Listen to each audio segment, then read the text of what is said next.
No Brasil, segundo dados do IBGE, mais de 40% das crianças e adolescentes vivem na pobreza. As crianças são de famílias que vivem com menos de meio salário mínimo por mês. O Instituto C realiza um trabalho de atendimento às famílias com crianças e adolescentes em situação de vulnerabilidade social. Hoje vamos conversar com Vera Carvalho Oliveira, fundadora e gerente do Instituto C, para falar do trabalho desenvolvido na entidade. Está no ar o Observatório do Terceiro Setor, o olhar da cidadania.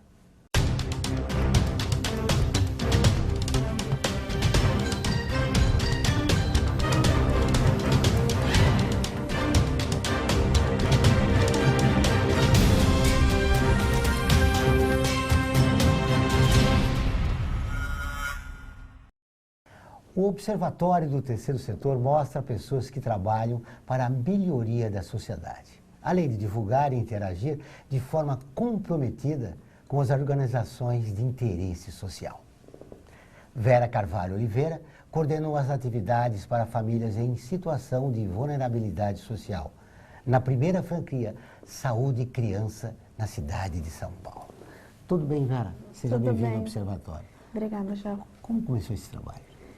Começou justamente como uma franquia social da Associação Saúde Criança, que é uma organização fundada no Rio de Janeiro em 91, que foi fundada por uma médica que chama Vera também, Vera Cordeiro. Então, eu sempre tive o desejo de trabalhar com uma coisa que eu me sentisse mais útil para o mundo no meu dia a dia. E em determinado momento eu conheci a doutora Vera e fui conhecer o trabalho no Rio de Janeiro. E aí, para começar esse trabalho, que era feito lá há mais de 20 anos aqui em São Paulo, a única forma seria trazendo a franquia social aqui para São Paulo. Como é que funciona essa franquia? É assim, o Saúde Criança sempre trabalha em parceria com organizações filantrópicas ou hospitais públicos que atendem crianças em vulnerabilidade social que têm uma doença crônica. E aí, uma vez que você queira replicar esse trabalho em outro lugar, você pode criar uma organização com um conselho próprio, administração, captação, etc. E começar atendendo essas famílias em vulnerabilidade na sua cidade.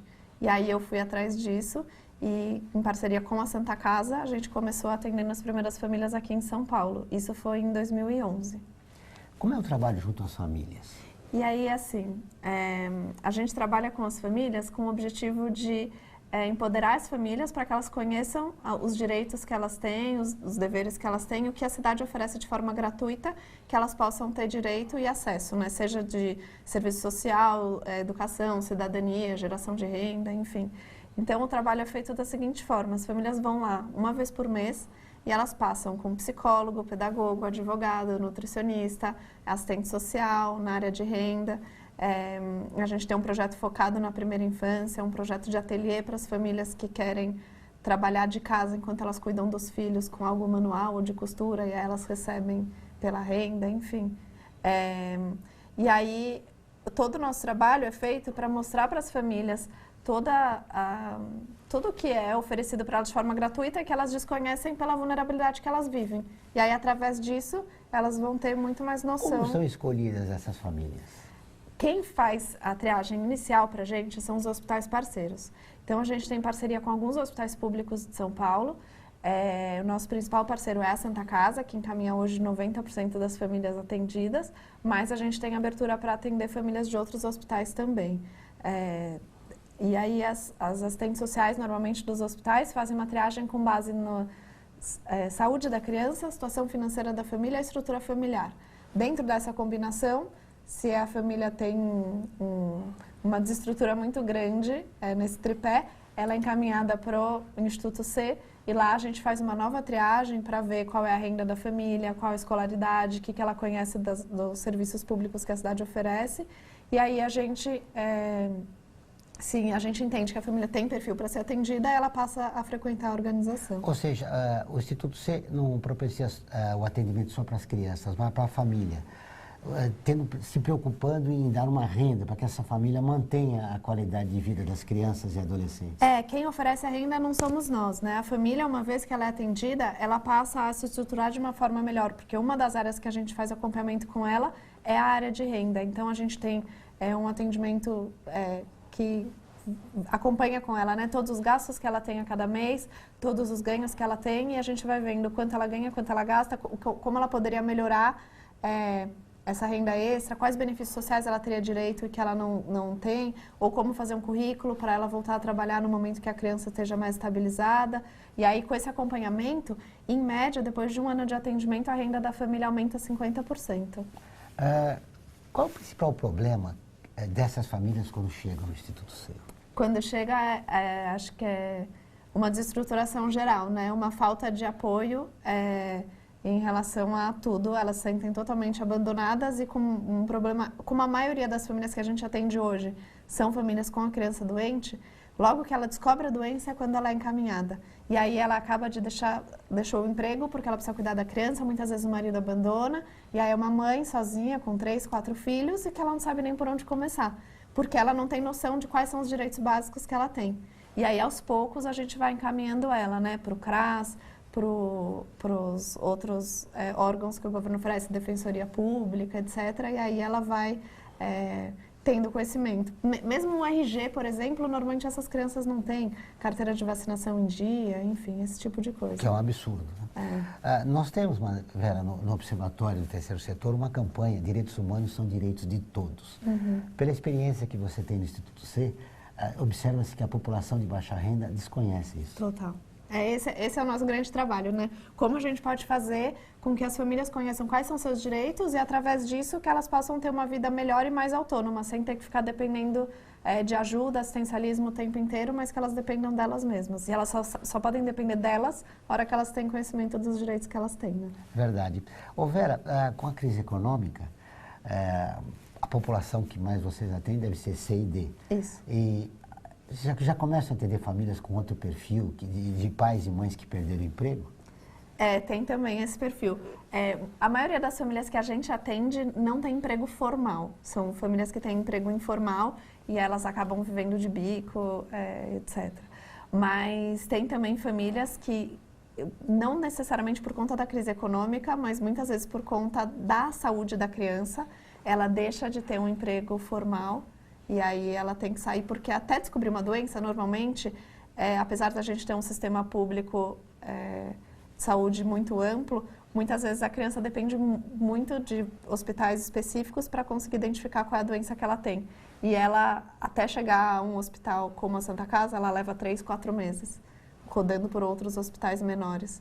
E aí, por conta da dificuldade da identificação da doença, ela acaba faltando no emprego 3 meses, perde o emprego, e aí que entra todo o ciclo de problemas financeiros da família, né? Muito bem, aí compromete a subsistência da família e a renda, e aí entra o Instituto C com o seu trabalho. Exato. Nós vamos para um pequeno intervalo e nós voltamos dentro de instantes. Aguardem.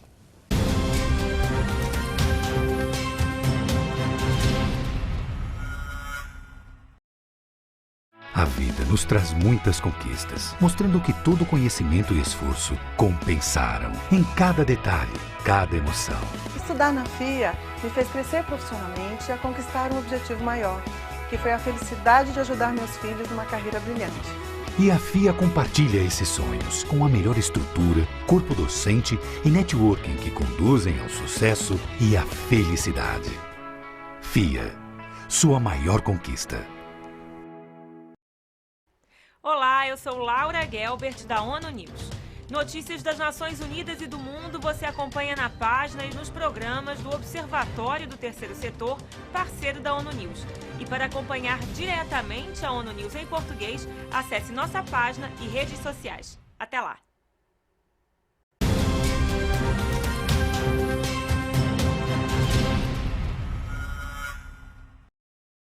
Estamos de volta com o Observatório do Terceiro Setor, o Olhar da Cidadania. Acompanhe nosso canal do YouTube, todos os nossos programas de TV, que estão disponíveis para você assistir quando e onde quiser. Temos também um programa de notícias do Observatório, o 3 News. Acesse youtube.com.br/Observatório 3 Setor e se inscreva para ficar por dentro de todas as novidades. Muito bem, Vera, vamos continuar nossa conversa. O Instituto C trabalham com uma equipe multidisciplinar? Isso. A gente começou com uma equipe 100% com voluntários e aí, ao longo dos anos, desde 2012, a gente foi conseguindo contratar um pouco a equipe. E aí a gente tem hoje uma equipe formada por diversos profissionais diferentes, então tem nutricionista, pedagogo, psicólogo, advogado, assistente social, enfim, são várias profissões diferentes. As crianças e adolescentes chegam lá em condições precárias. Normalmente as famílias atendidas, elas ganham em torno de um salário mínimo como renda, seja de benefício social ou rendas formais, informais. Tem em média 3 a 4 filhos por família. Metade das famílias atendidas só tem a mãe como chefe de família. E é isso que eu te falei, né? Muitas vezes o pai acaba abandonando e aí fica tudo sob responsabilidade da mãe como único adulto da casa. Você falou que as crianças chegam subnutridas. Outros problemas que também ocorrem com essas crianças e adolescentes? Uma coisa muito comum é que os irmãos das crianças doentes, né, as que são atendidas, eles deixam de frequentar a escola, muitos casos, quando tem uma criança doente na família. Isso porque, infelizmente, as famílias que a gente atende, elas não têm tanta clareza da importância da educação.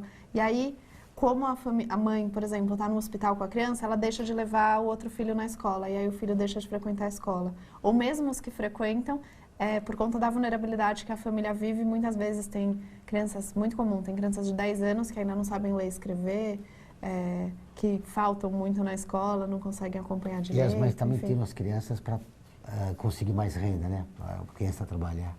Nesse caso, acho que assim, é raríssimo ter alguma família em que a criança trabalhe, no caso das famílias que a gente atende. É mais porque a mãe ela não consegue fazer tudo o que ela tem que fazer, né? Que seria responsabilidade da família como um todo, mas como essas famílias em vulnerabilidade, normalmente ela tem uma rede de apoio muito pequena, seja a vizinha, seja outra familiar que mora aqui em São Paulo com ela, ela acaba ficando sobrecarregada para fazer tudo o que ela precisa. Durante esse tempo, o que mais te impressionou nesse trabalho? Acho que, principalmente, a força que essas mulheres têm para tocar as famílias com tão pouco recurso e com tanto amor que elas têm, né, pelas crianças. E que daí, uma simples informação, que para a gente pode parecer algo banal, como, por exemplo, tirar uma documentação básica para você conseguir ir atrás de um direito que é claro que você teria, de repente, em questão de 2, 3 meses, muda toda uma perspectiva da família, né? Que ela passa a receber, por exemplo, um salário mínimo, que ela não tinha nem ideia que ela tinha direito, e com esse salário mínimo ela consegue pagar o aluguel que estava atrasado fazia um ano, consegue comprar comida para casa, pagar transporte para as crianças, enfim, frequentarem o hospital ou qualquer outro tipo de coisa que precisa do transporte. Que é uma loucura, né, velho? Durante esse tempo que você realiza esse trabalho, o que você pode perceber em relação às políticas públicas desenvolvidas pelo governo? Estão no caminho certo? Falta alguma coisa? Eu acho que é claro que tem muita coisa que ainda precisa ser desenvolvida, mas se a gente for pensar em questão de acesso, talvez esse é o problema, né? Se as famílias soubessem qual é o caminho das pedras para elas terem acesso às políticas públicas, muito mais famílias teriam acesso. E como muitas não têm, não importa a política pública que você desenvolve, porque aí a família não consegue chegar até aquilo porque ela nem conhece que aquilo foi feito para ela. Há uma distância entre o que o governo realiza e esta população que precisa. Que precisa, porque é aí que você vê a questão do tamanho da vulnerabilidade, né? Porque talvez as políticas públicas hoje, elas atingem uma população que tem um conhecimento um pouco maior. E aí, nessa outra faixa que a gente entra, no desconhecimento das famílias, e aí por isso que o Instituto C passa a ser tão relevante para essas famílias em vulnerabilidade que a gente atende. Por enquanto vocês atendem 160 famílias. Isso. Tem projeto para crescer? A ideia é que a gente possa expandir, mas para o mesmo tempo, para a gente atender mais famílias, a gente precisa ter mais recursos, né? Então, infelizmente, no terceiro setor, uma coisa está sempre ligada à outra. Então, a ideia é que a gente possa crescer em breve, por isso que a gente está também expandindo os nossos projetos. A gente começou esse ano a fazer projetos ligados à educação, então famílias que têm crianças que têm dificuldade na escola, por conta da vulnerabilidade social, também vão passar a ser atendidas independente de terem uma criança doente ou não. E aí a gente está desenvolvendo um projeto focado na primeira infância também, para ver foco em crianças que podem ter uma propensão a um não desenvolvimento como deveria entre crianças de 0 a 3 anos. E aí a gente faz também todo um acompanhamento para essas famílias entenderem quais são os riscos do desenvolvimento e que elas deveriam fazer para as crianças se desenvolverem mais. Tudo ligado a políticas públicas. Mas para a gente atender mais famílias, isso depende de um planejamento maior. Durante a entrevista, você ressaltou algumas vezes que as famílias, os pais ou as mães sozinhas, desconhecem os seus direitos. Qual é a visão que essas famílias têm no Brasil, do mundo, das coisas? O que elas expressam nesse contato, na primeira triagem que vocês têm com elas? É difícil, porque elas não têm muita clareza exatamente do que...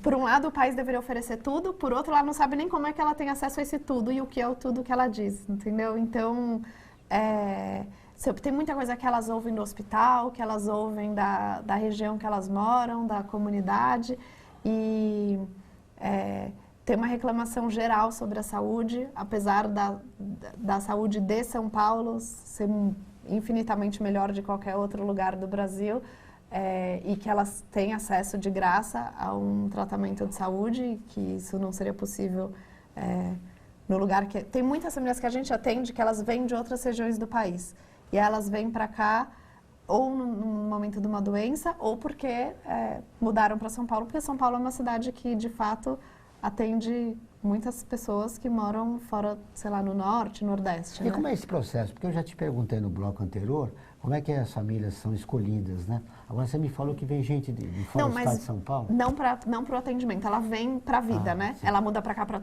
ter um trabalho melhor ou para ter um tratamento para o filho. E aí, de acordo com isso, se ela está morando aqui, aí sim ela passa a ser atendida. Mas entendi. Só para esclarecer, diria que 80%, 90% das famílias que a gente atende hoje são famílias quase que o pai, a mãe e os filhos, ou a mãe e os filhos moram em São Paulo com 1 ou 2 pessoas conhecidas. Seja uma irmã, uma tia. O resto da família mora fora de São Paulo. A gente sabe da carência de outros estados, mas São Paulo tem muita também, sobretudo nas periferias. Muito, né? muito. A gente vai fazer um pequeno intervalo, a gente volta dentro de instantes. Aguardem.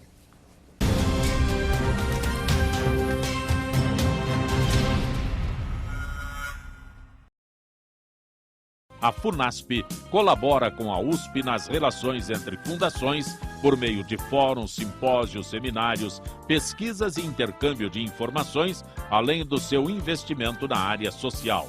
Para melhores informações, entre no nosso site www.funasp.org.br. FUNASP, um marco entre o universo acadêmico e a sociedade.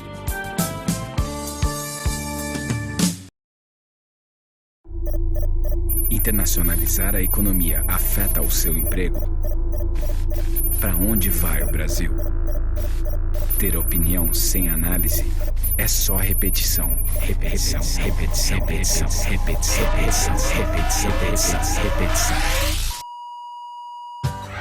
Informação é importante. Análise é fundamental. Le Monde Diplomatique Brasil. Independente e crítico.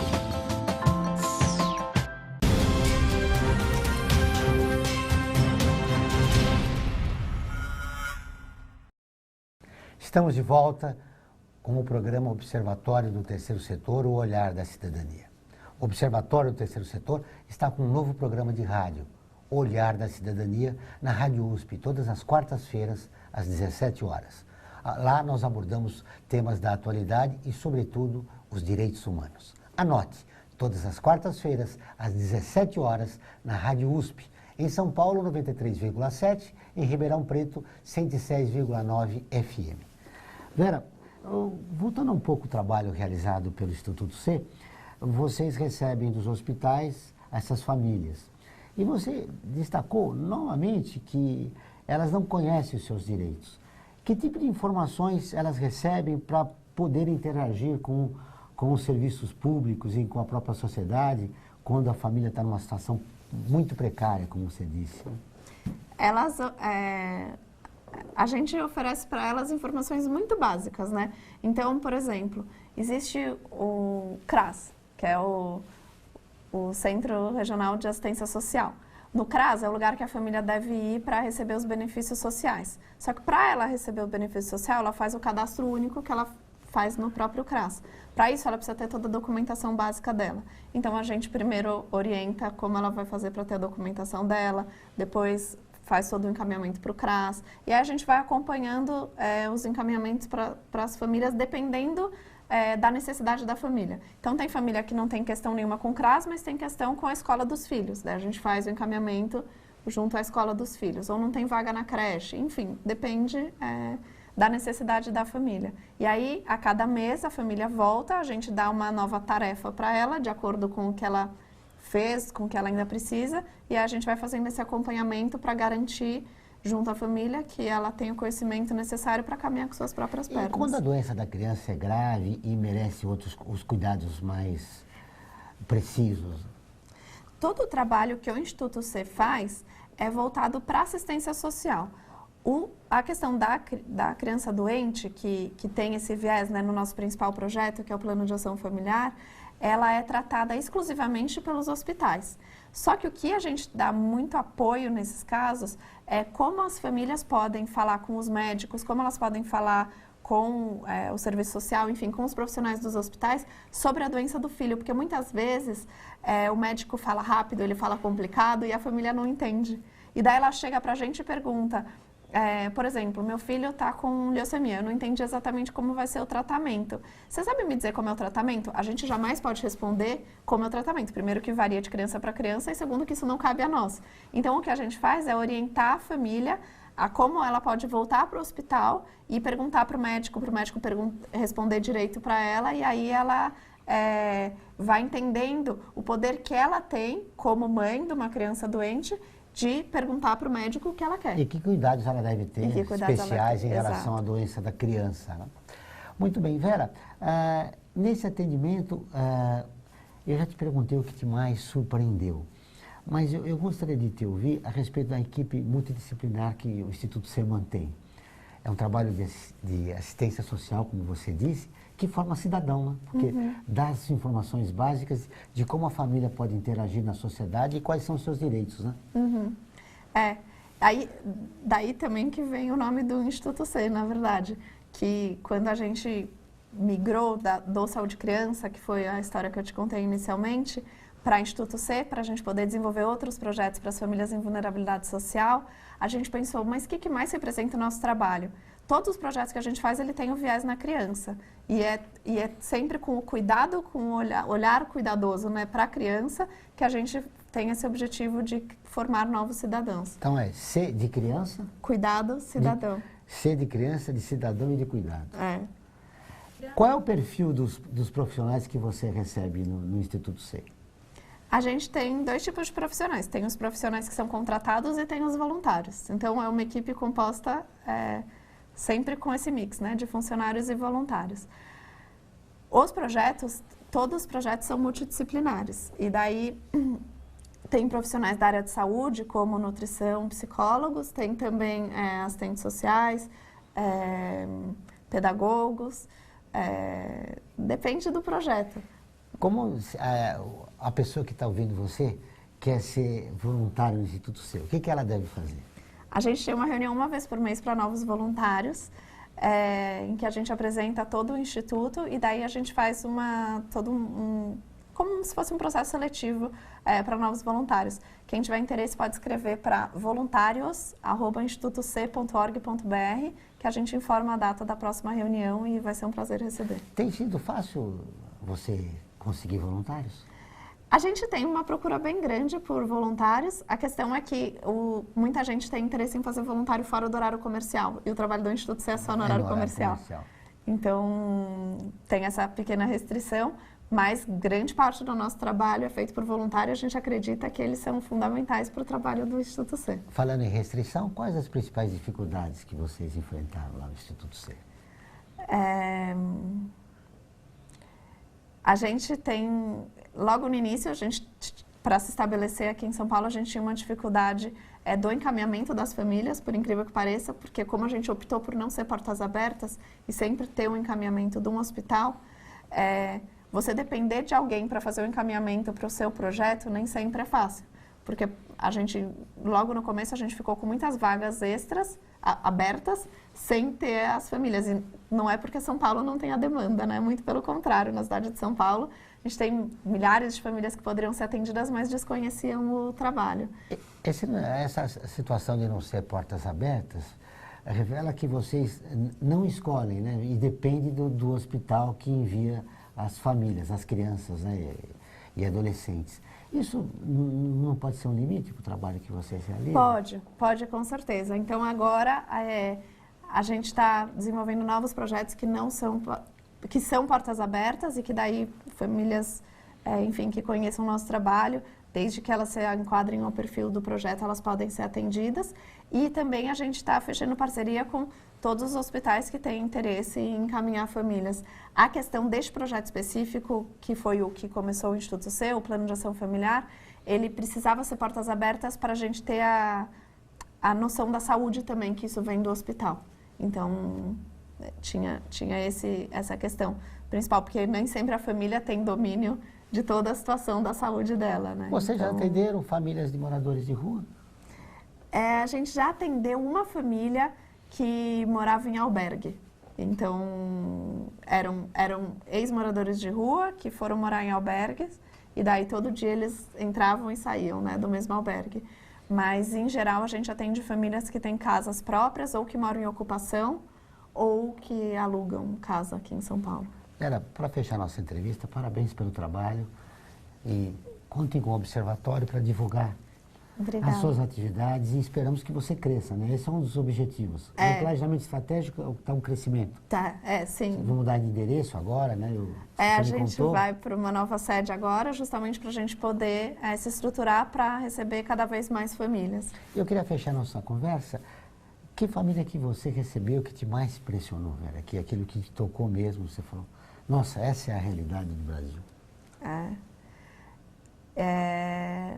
Para mim, uma das famílias que mais me marcou que a gente atendeu é uma família que é uma mãe que, quando ela estava grávida do segundo filho, ela descobriu que o filho ia nascer com hidrocefalia. O marido pediu para ela abortar, ela não quis abortar. E aí ele ligou, quando ela estava de 9 meses, ligou da estação e falou, então é o seguinte, estou indo para a Bahia, fica aí com o seu filho. E aí quando a criança nasceu, ela não só tinha hidrocefalia, como ela tinha síndrome de Down. E daí, aos poucos, descobriram que ela tinha também leucemia. E aí era uma mãe com 2 crianças, em que ela teve que parar de trabalhar para cuidar de uma criança cheia de doenças. E ela tem uma garra que eu não sei explicar de onde vem exatamente. Ela, com todo o trabalho que a gente fez, ela conseguiu receber o Bolsa Aluguel, conseguiu se estabilizar no emprego, fez um curso de manicure e, além do emprego de limpeza, ela faz manicure nos horários livres. A filha continuou o tratamento, foi se reestabilizando. A filha mais velha foi encaminhada para o menor aprendiz, começou também a ajudar em casa. Hoje está terminando a faculdade. Enfim, acho que são casos como esse que você vê que, no fundo, você fala, nossa, eu não sei nem por onde começar. E aí, quando você vê a família caminhando sozinha, a menina já terminando a faculdade para continuar. Enfim, uma vida toda que ela tem pela frente, a outra criança já com mais saúde. Você fala, nossa, todo o trabalho que a gente faz com certeza vale muito a pena. Valeu pelo trabalho, parabéns. Obrigada. O programa do Observatório do Terceiro Setor dessa semana fica por aqui. Mas para continuar nos acompanhando, acesse o nosso site observatório3setor.org.br. Também as nossas redes sociais. O Observatório está no Facebook, no Instagram e também no YouTube. Se inscreva no nosso canal. Faça como pessoas de mais de 40 países. Acesse o nosso portal e nossas mídias sociais. Participe do Observatório do Terceiro Setor, o olhar da cidadania. Até o próximo programa.